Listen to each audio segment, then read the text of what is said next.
15. Out of Egypt have I called my son. Matthew says that a prediction was fulfilled.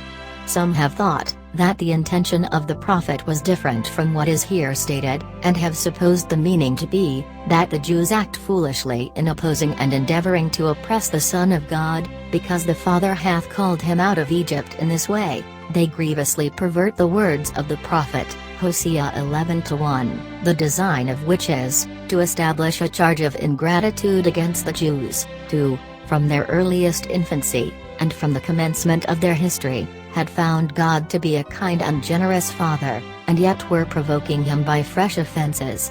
Beyond all question, the passage ought not to be restricted to the person of Christ, and yet it is not tortured by Matthew, but skillfully applied to the matter in hand.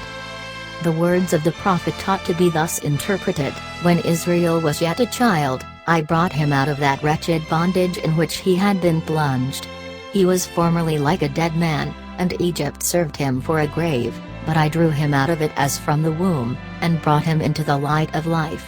And justly does the Lord speak in this manner, for that deliverance was a sort of birth of the nation.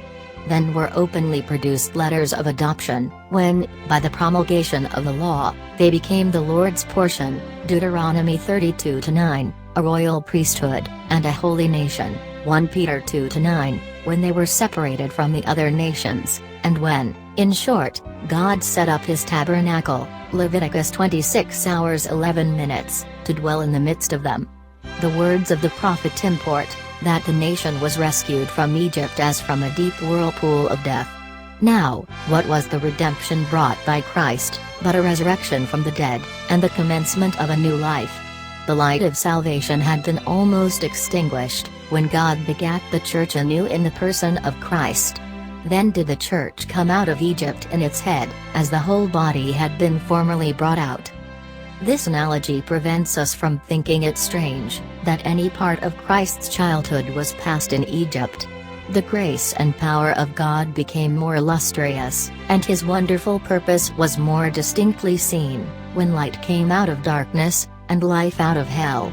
Otherwise, the sense of the flesh might have broken out here in contemptuous language: truly a Redeemer is to come out of Egypt. Matthew therefore reminds us that it is no strange or unwanted occurrence for God to call his Son out of that country, and that it serves rather to confirm our faith, that, as on a former occasion, so now again, the Church of God comes out of Egypt. There is this difference, however, between the two cases. The whole nation was formerly shut up in the prison of Egypt, while, in the second redemption, it was Christ, the head of the Church alone, who was concealed there, but who carried the salvation and life of all shut up in his own person. 16. Then Herod, when he saw Matthew, speaks according to what Herod felt and thought about the matter. He believed that the Magi had deceived him, because they did not choose to take part in his wicked cruelty. He was rather taken in his own trickery, in his base pretense, that he too intended to pay homage to the new king. Josephus makes no mention of this history. The only writer who mentions it is Maccabeus, in the second book of his Saturnalia, where, relating the jokes and taunts of Augustus, he says, when he heard that, by Herod's command, the children in Syria under 2 years of age had been slain, and that his own son had been slain among the crowd, I would rather, said he, have been Herod's hog than his son. But the authority of Matthew alone is abundantly sufficient for us. Josephus certainly ought not to have passed over a crime so worthy of being put on record. But there is the less reason to wonder that he says nothing about the infants, for he passes lightly over, and expresses in obscure language, an instance of Herod's cruelty not less shocking, which took place about the same time, when he put to death all the judges, who were called the Sanhedrim, that hardly a remnant might remain of the stock of David. It was the same dread, I have no doubt, that impelled him to both of these murders. There is some uncertainty about the date. Matthew says that they were slain from 2 years old and under, according to the time which he had inquired at the Magi, from which we may infer that Christ had then reached that age, or at least was not far from being 2 years old.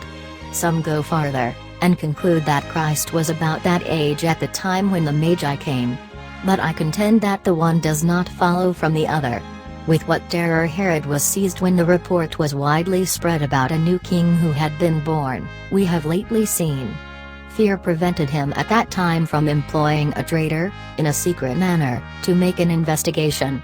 There is no reason to wonder that he was restrained, for some time, from the commission of a butchery so hateful and shocking, particularly while the report about the arrival of the Magi was still recent. It is certainly probable that he revolved the crime in his mind, but delayed it till a convenient opportunity should occur.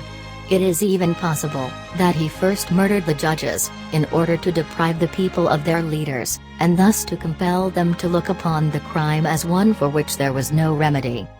We may now conclude it to be a frivolous argument, on which those persons rest who argue that Christ was 2 years old when he was worshipped by the Magi, because, according to the time when the star appeared, Herod slew the children who were a little below 2 years old. Such persons take for granted, without any proper ground, that the star did not appear till after that the Virgin had brought forth her child.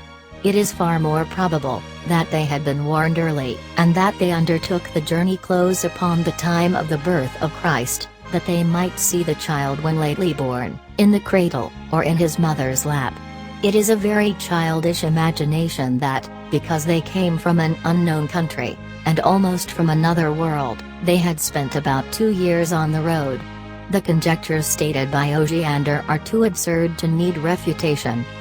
But there is no inconsistency in the thread of the story which I propose, that the Magi came when the period of childbearing was not yet over, and inquired after a king who had been born, not after one who was already 2 years old, that, after they had returned to their own country, Joseph fled by night, but still in passing discharged a pious duty at Jerusalem, for in so populous a city, where there was a constant influx of strangers from every quarter, he might be secure from danger, that, after he had departed to Egypt, Herod began to think seriously about his own danger, and the ulcer of revenge, which he had nourished in his heart for more than a year and a half, at length broke out. The adverb then, tot, does not always denote in Scripture uninterrupted time, but frequently occurs when there is a great distance between the events.